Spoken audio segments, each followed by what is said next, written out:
ओम गणेशाय नमः। ओम नमः शिवाय। मैं निखिल ज्योतिषाचार्य आप सभी का मेरे चैनल पर पुनः स्वागत करता हूं। आशा करता हूं कि आप सभी स्वस्थ होंगे। महादेव की कृपा आप सभी पर सदैव बनी रहे। ये वीडियो टॉरस यानी कि वृषभ के लिए अत्यंत विशेष है, क्योंकि यह वीडियो है आने वाले सप्ताह यानी कि 26 अगस्त से 1 सितंबर के साप्ताहिक राशिफल के बारे में। कैसा रहेगा आने वाला सप्ताह? मेरा साप्ताहिक राशिफल चंद्रमा की गति पे आधारित होता है। चंद्रमा एक ऐसे ग्रह हैं जो बहुत तेज़ गति से भागते हैं। 2.25 दिन में या 2.5 दिन के आसपास राशि बदल लेते हैं। स्वाभाविक है, जब इतनी जल्दी राशि बदलेंगे तो पूरा हफ्ता जो 7 दिन का है उसमें वो कई बार अपना भाव बदलेंगे, राशि बदलेंगे, ग्रहों के साथ युति योग दृष्टि संबंध बनाएंगे। चंद्रमा मन के कारक है, उनकी स्पेशलिटी ये होती है कि जिस भाव में जाते हैं उसको एक्टिवेट कर देते हैं। इसलिए चंद्रमा का गोचर, ये जो साप्ताहिक राशिफल है, इसकी विशेषता बहुत बढ़ जाती है। तो कैसा रहेगा आने वाला सप्ताह, उसमें क्या अच्छा हो सकता है, क्या बुरा हो सकता है, इन्हीं सब चीज़ों की विवेचना करने का प्रयास मैं साप्ताहिक राशिफल में करूंगा। यदि आपकी लग्न राशि वृषभ है या चंद्र राशि वृषभ है, दोनों ही गाइडेंस के लिए इस राशिफल को देख सकते हैं। व्यक्तिगत तौर पे मेरा मानना है कि लग्न राशि से देखिए, नहीं जानते लग्न राशि तो चंद्र राशि से भी अवश्य देख सकते हैं। तो शुरू करते हैं। सर्वप्रथम चंद्रमा 26 अगस्त को ऑलरेडी आपके लग्न भाव में ही रहेंगे और 28 अगस्त सुबह के 4 तक यहीं पे गोचर रहेगा उनका। चंद्रमा का लग्न भाव में आना अच्छा ही होता है। बहुत उच्च कोटि का गजकेसरी योग बन रहा है यहाँ पर, और इसके साथ ही क्योंकि चंद्रमा तीसरे घर के स्वामी हैं तो गजकेसरी योग की शुभता भी है, भाग्य भी है, और तीसरे भाव का स्वामित्व होने के नाते चंद्रमा का साहस भी है, पराक्रम भी है, बल भी है। तो हफ्ते का शुरुआती भाग बहुत अच्छा है। बहुत कुछ कार्य अधूरे जो छूट रहे थे उनको पूर्ण करने का मौका मिलेगा, जीवन आगे बढ़ेगा। चंद्रमा गति प्रदान करते हैं, तो लग्न में ही आ रहे हैं तो महीने में एक ही बार या कहिए 2 दिन के लिए ही लग्न में आते हैं, तो वो टाइम होता है कि आप आने वाले अपने एक महीने को प्लान कर सके। तो हफ्ते में या हफ्ते के शुरुआती भाग में चंद्रमा का लग्न में आना एक लंबे समय के लिए आपको प्लानिंग या फिर समझने का मौका देकर जा सकता है। तो ये समय आपका बहुत अच्छा है, लाभ उठाइएगा इसका। गुरु के साथ हैं और गुरु आपके लाभ स्थान के स्वामी है और चंद्रमा तीसरे घर के स्वामी है। दोनों ही काम त्रिकोण है। कोई ना कोई इच्छा आपकी हफ्ते के शुरुआती भाग में पूरी होती हुई दिख रही है। तो हफ्ते का शुरुआती भाग काफ़ी अच्छा है। नवांश कुंडली बता रही है कि सब अच्छा है, लेकिन मन कहीं उदास सा रहेगा, मन अतीत में रहेगा, मन पुराने लोगों, पुरानी यादों, पुरानी चीज़ों, पुरानी परिस्थितियों, इन्हीं में कहीं ना कहीं खोया रहेगा। दशमांश कुंडली रह रही है कि कार्य क्षेत्र में सब अच्छा है, लेकिन कोई जजमेंटल कमेंट्स मत पास कीजिएगा। बिजनेस के लिए बहुत अच्छा है, लेकिन जल्दबाजी से बचना है यहाँ पर। लव लाइफ, वाणी पर कंट्रोल करना पड़ेगा, क्योंकि वाणी बहुत कटु हो सकती है, झगड़े हो सकते हैं। वैवाहिक जीवन ठीक है, लेकिन यहाँ पर भी सेम कहूँगा, जजमेंटल कमेंट्स मत पास कीजिएगा। स्टूडेंट्स, थोड़ा सा कन्फ्यूजन दिख रहा है। सेहत, जिनको लिवर की प्रॉब्लम है, किडनी या गॉलब्लैडर का रोग है, दिक्कत होगी। ब्लड डिसऑर्डर्स तंग करेंगे। सर्वाष्टक में आपका लाभ स्थान बली है, तो ये बता रहा है अचानक से कोई रुका हुआ लाभ, रुका हुआ पैसा, रुका हुआ कार्य, इसकी पूर्णता हो सकती है। 28 अगस्त सुबह के 4 चंद्रमा आ जाएंगे आपके दूसरे भाव में यानी कि धन स्थान में, और 30 अगस्त सुबह के 11 तक यहीं पर रहेंगे। चंद्रमा का दूसरे भाव में आना भी अच्छा ही होता है।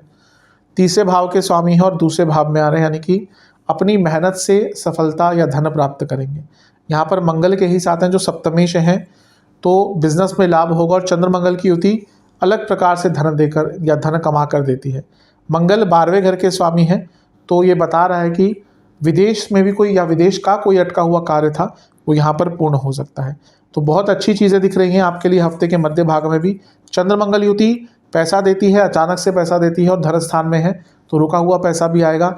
और दोनों मिलकर क्योंकि अष्टम को देख रहे हैं, तो आपके जो हिडन सोर्सेस ऑफ इनकम है, अगर आपके हिडन सोर्स ऑफ इनकम है तो वहाँ से भी आपको लाभ प्राप्त हो सकता है।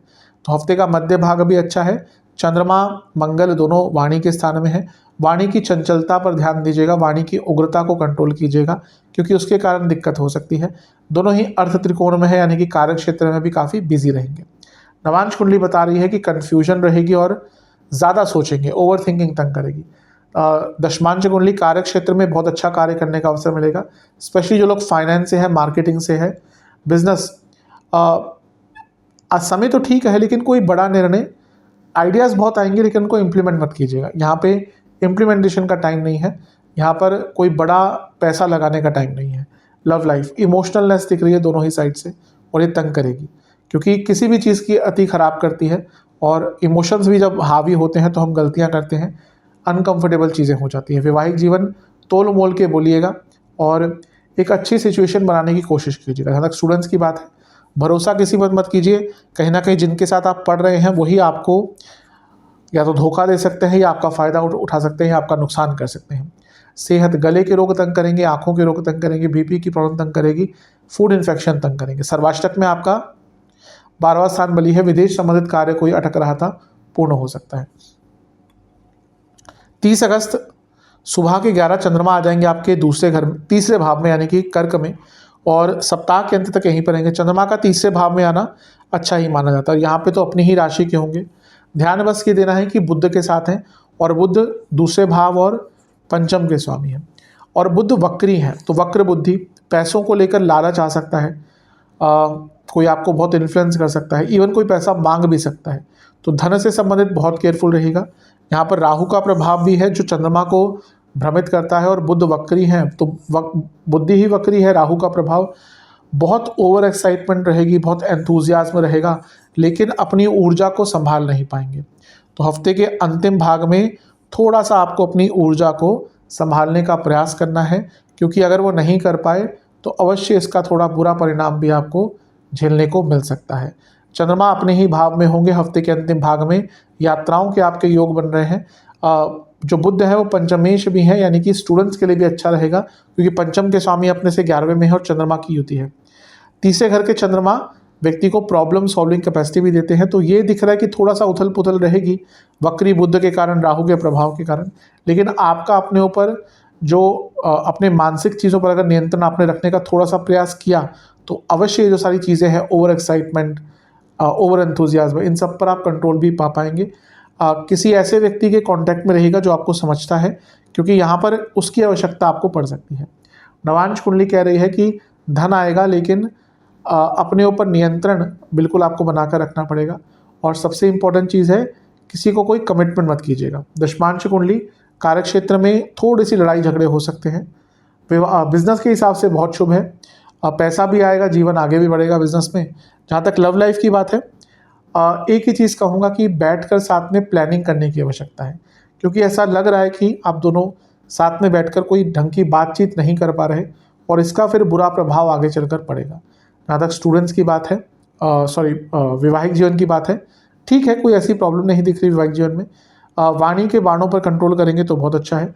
स्टूडेंट्स, सब सही है, लेकिन आप रिवीजन नहीं कर रहे या फिर आप थोड़े से ओवर कॉन्फिडेंट या लेड बैक हो चुके हैं। इस चीज़ पर हफ्ते के अंतिम भाग में काबू पाना पड़ेगा। सेहत की जहाँ तक बात है, गले के रोग तंग करेंगे, नसों के रोग तंग कर सकते हैं, स्किन इन्फेक्शन तंग कर सकते हैं, थायराइड आदि की दिक्कत है तो परेशानी बढ़ेगी। सर्वाष्टक में 12वां स्थान फिर से अत्यंत बड़ी है।